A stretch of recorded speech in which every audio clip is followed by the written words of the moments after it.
ভোজ্য তেল গড়ে প্রতি মাসে 1.5 থেকে 2 লাখ মেট্রিক টন চাহিদা থাকলেও রমজানে তা হয়ে যায় দ্বিগুণ। এই পণ্যটি প্রায় 1.5 মাস ধরে নিত্যপণ্যের বাজারে পড়েছে সরবরাহ সংকটে। অথচ বৃহস্পতিবার বিকেলে বাংলাদেশ ব্যাংক জানালো 1 বছর আগের তুলনায় গেল অক্টোবর থেকে জানুয়ারি পর্যন্ত 4 মাসে দেশে ভোজ্য তেল আমদানি হয়েছে 5,98,252 মেট্রিক টন, যা 1 বছর আগের তুলনায় 34% বেশি।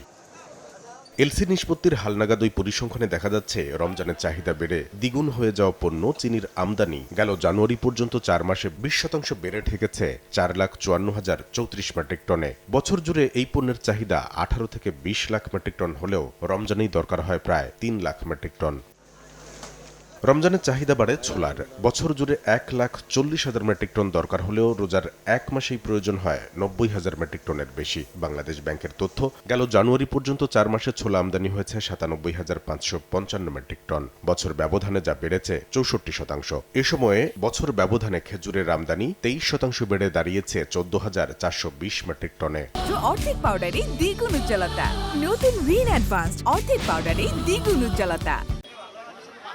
ডাল জাতীয় পণ্যের আমদানি 40% বেড়েছে, 1,09,378 মেট্রিক টন থেকে বেড়ে দাঁড়িয়েছে 1,57,837 মেট্রিক টনে। মটর ডালের আমদানি বেড়েছে 85%। পেঁয়াজের আমদানিও 2% বেড়ে 2,80,611 মেট্রিক টনে ঠেকেছে। অর্থনীতিবিদরা বলছেন, আমদানি বৃদ্ধির পরিসংখ্যান তখনই তৃপ্তি দিবে যদি তা চাহিদা মতো সরবরাহ করা হয় বাজারে। এখন কিন্তু আসলে বাজারে সরবরাহ অস্বাভাবিক হওয়ার তেমন কোনো কারণ নেই। ভোজ্য তেলের মতো পণ্য বাজার থেকে উধাও হয়ে যাওয়ার বা বাজার সংকট তৈরি হওয়ার তেমন কোনো যুক্তিসঙ্গত কারণ নেই। তার কারণ যতটুকু আমদানি করার দরকার তার থেকে বেশি আমদানি হয়েছে।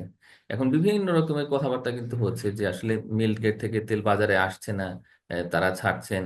তো এইগুলো কিন্তু অত্যন্ত খোঁড়া যুক্তি। বাংলাদেশ ব্যাংকের হালনাগাদ তথ্য, এ সময় মশলা জাতীয় পণ্য আদার আমদানি 56%, রসুনের আমদানি বেড়েছে 20%। কামরুল হাসান সবুজ, সময় সংবাদ, ঢাকা।